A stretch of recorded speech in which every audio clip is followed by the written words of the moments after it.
पत्रकार परिषदेमध्ये जे आम्ही पुरावा दाखवलेला तो त्यांनी रद्दबादलला, त्याचा पुरावा आहे. हा त्याचा पुरावा आहे. 16 लाखाचं बिल काढले ते 2025 ला वर्क ऑर्डर आहे आणि त्याच दिवशी बिल अदा करण्याबाबत त्याच दिवशीचा अर्ज, एकाच दिवशी 2 घटना झालेल्या आहेत. आरोप केला, त्याच्यानंतर त्यांनी 2 जीसीबी लावून रात्रभर काम करून जवळपास 8 तारखेला त्यांनी स्लॅब टाकतेपर्यंत जर काम करत असेल तर त्याच्यामध्ये काही दुर्घटना घडली तर या घटनेला जबाबदार कोण? अध्यक्ष म्हणाले की या सगळ्या गोष्टीला आम्ही जबाबदार आहोत आणि आमची इंजिनियर लोकांची टीम जी आहे ती सगळी जबाबदार आहे. जवळपास 10 ते 11 दिवसांमध्ये ते काम झालेलं आहे. तर हा पुरावा सांगतो की त्यांनी बिल आधी काढलंय आणि काम त्याच्यानंतर टॅगिंगचे फोटो आहेत. हा 10 तारखेचा पुरावा आहे. कॉलम भरलेले आणि हे त्यांनी स्लॅब टाकलेले कॅन्सल झाले आणि तो पुरावा आमच्याकडून सभागृहातून चोरला गेला. त्यांना प्रश्न विचारायचा आहे की जर तुमचं कागद चोरीला जातात इथपर्यंत तुम्ही जर ती कागद अनसेफ ठेवत असाल तर असे कितीतरी गोष्टीच्या तुमच्या चोरी होत असतील आणि तुम्ही त्याच्यासाठी FIR दाखल केली, त्याचं उत्तर द्यावं. सभागृहाचं कामकाज सुरू होण्यापूर्वी आमचे मोबाईल सायलेंट करून त्यांना विचारायचं की असं काय गोष्ट होती की जी तुमची गोपनीयता बाहेर पडत होती की ती सभागृहाच्या बाहेर तुम्हाला जाऊ द्यायचं नव्हतं. आणि जनतेला संभ्रमात टाकणारे प्रश्न माझे नगराध्यक्ष उठवत आहेत हे त्यांच्या त्या दिवशीच्या संभाषणातून दिसून येते. नगरपंचायतचे माजी नगराध्यक्ष आप्पासाहेब देशमुख यांनी पत्रकार परिषदेतून आरोप केले की तुमच्या गटाचे 2 नगरसेवक हे राजकीय द्वेष करत आहे. राजकीय द्वेषापोटी आमच्या नगरपंचायतीबद्दल किती वक्तव्य करत आहे. द्वेष कसं करत त्याबद्दल काय सांग? त्या दिवशी त्यांनी 22 तारखेला त्यांनी बाईट दिली आणि अध्यक्षांनी पत्र दाखवलं. त्यांचा थोरला बंधू जे आता फक्त सदस्य आहेत त्यांनी बाईट दिली की त्यांनी बाईट देताना त्यांनी एक तर त्यांचं कामच नव्हतं बाईट देणं. कारण जो प्रश्न आम्ही विचारलाय, जो आम्ही अर्ज केला, जो आम्ही तक्रारी केल्या ते आम्ही शासनाला केले, वैयक्तिक कुणाच्या ह्याच्यावर केलेले नाही. त्यांनी उत्तर का द्यायचं? त्यांचं उत्तरी पण द्यायला पाहिजे सीओनी किंवा त्या शासकीय अधिकाऱ्यांनी उत्तर द्यायला पाहिजे. पण उत्तर ती दोघं भाऊ देत होती. मग आम्ही असं म्हणायचं का नागरिकांनी ती चोर आहेत म्हणून? का मग ह्यांनी सगळी चोरले असं म्हणा आमचं सगळ्या नागरिकांचं म्हणणं येतं तसं. मग ह्यांनीच कामं चोरले असतील म्हणून ती उत्तर देतात. एक तर त्यांनी उत्तर द्यायलाच नव्हतं पाहिजे ना ते.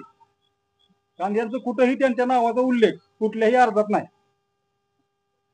आणि आता जी कामं चालू आहे, संध्याकाळची रात्रीची कामं चालू आहेत आता, मग तुम्ही ज्यावेळेस अर्ज केला तेव्हा तुम्ही त्याचा कामं चालू केली का? मग ती पत्रकार परिषद आप्पासाहेब देशमुख बोलले की त्यांनी पुरावे द्यायचे जे काय 2 नगरसेवक किंवा या भागाचे जे नेते आहेत नगरपंचायत किंवा आमच्या प्रतिनिधी आरोप पुरावेसह त्यांनी बोलायचे. ते काय पुरावे वगैरे तुम्ही देणार आहे? तो देणार आहे पुरावे. सांगतील ताईबद्दल. परवा 22 तारखेला जी पत्रकार परिषद त्यांनी घेतली आणि त्या पत्रकार परिषदेमध्ये जे आम्ही पुरावा दाखवलेला होता त्या मीटिंग मध्ये जो पुरावा दाखवलेला तो त्यांनी रद्दबादल असं सांगितलेलं आहे. परंतु माझ्याकडे त्याचा पुरावा आहे की हा त्याचा पुरावा आहे की त्यांनी जवळपास 16 लाखाचं बिल काढलेलं आहे आणि ते बिल काढलेलं आहे आणि त्याच्याबरोबरच तिथं 21/1/2025 ला वर्क ऑर्डर आहे आणि त्याच दिवशी बिल अदा करण्याबाबत त्याच दिवशीचा अर्ज आहे. तर हे एकाच दिवशी 2 घटना झालेल्या आहेत आणि आम्ही 5 तारखेला जी मुलाखत दिली, 5 जुलैला जी पत्रकार परिषद घेतली त्या पत्रकार परिषदेमध्ये आम्ही जे आरोप केला त्याच्यानंतर त्यांनी 2 जीसीबी लावून रात्रभर काम करून जवळपास 8 तारखेला कॉलम भरले आणि 8 ते 10 तारखेपर्यंत कॉलम भरून घेतले आणि 21 तारखेला त्यांनी स्लॅब टाकला.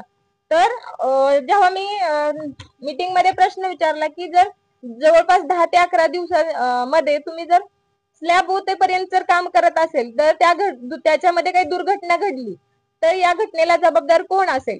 तेव्हा स्वतः नगराध्यक्ष म्हणाले की या सगळ्या गोष्टीला आम्ही जबाबदार आहोत आणि आमची इंजिनियर लोकांची टीम जी आहे ती सगळी जबाबदार असेल. म्हणजे त्यांनी मान्य केलंय की जवळपास 10 ते 11 दिवसांमध्ये ते काम झालेलं आहे तर हा पुरावा सांगतो की त्यांनी बिल आधी काढलंय आणि काम त्याच्यानंतर सुरू केलंय. आमच्याकडे त्याच्यासाठी जिओ टॅगिंगचे फोटो आहेत. हा 10 तारखेचा पुरावा आहे, कॉलम भरलेले, आणि हे त्यांनी स्लॅब टाकलेले 21 तारखेचा. हे झाले त्यांनी सभागृहाबद्दलचं त्यांचं जे मत आहे, आणि त्याच्याबरोबरच त्यांनी सभागृहामध्ये ते आम्ही जो पुरावा दाखवला होता त्याच्यावर ते सांगितलं की टिप्पणी लिहिली आणि कॅन्सल झालंय, आणि तो पुरावा आमच्याकडून सभागृहातून चोरला गेलेला आहे. तर मला लेखापालांनी हे उत्तर दिले. तर मला त्यांना प्रश्न विचारायचा आहे की जर तुमचं कागद चोरीला जातात, इथपर्यंत तुम्ही जर ती कागद अनसेफ ठेवत असाल, तर असे कितीतरी गोष्टीच्या तुमच्या चोरी होत असतील आणि तुम्ही त्याच्यासाठी FIR दाखल केलाय का? FIR दाखल केलेला असेल तर मग त्यांनी त्याचं उत्तर द्यावं. त्याच्याबरोबरच त्यांनी आमचं जेव्हा मीटिंग झाली परवा, त्या सभागृहाचं कामकाज सुरू होण्यापूर्वी आमचे मोबाईल सायलेंट करून आमचे मोबाईल काढून घेतले आणि आम्हाला सांगितलं की ते गोपनीयता ठेवण्यासाठी हे आम्ही मोबाईल काढून घेतलेले आहेत. तर मला असं त्यांना विचारायचं की असं काय गोष्ट होती की जी तुमची गोपनीयता बाहेर पडत होती? असं कुठलं तथ्य त्याच्यामध्ये होतं किंवा सत्य होतं की ती सभागृहाच्या बाहेर तुम्हाला जाऊ द्यायचं नव्हतं? त्याच्यानंतर त्यांनी माजी नगराध्यक्षांनी पाणी पुरवठा योजनेवर प्रश्न उठवला की ती स्थगिती आलेलीच नाहीये. तर माझ्याकडे तो पण एक पुरावा आहे. त्याच्यामध्ये तुम्ही पाहिलं तर असं लिहिलेलं आहे, उपरोक्त बाबी विचारात घेता समितीने सदर प्रकल्पाची फेर निविदा राबवावी अशी शिफारस केलेली आहे. हे तुम्ही हायलाइट केलेले बघू शकता. तर खोट्या आणि जनतेला संभ्रमात टाकणारे प्रश्न माजी नगराध्यक्ष उठवत आहेत, हे त्यांच्याच त्या दिवशीच्या संभाषणातून दिसून येते.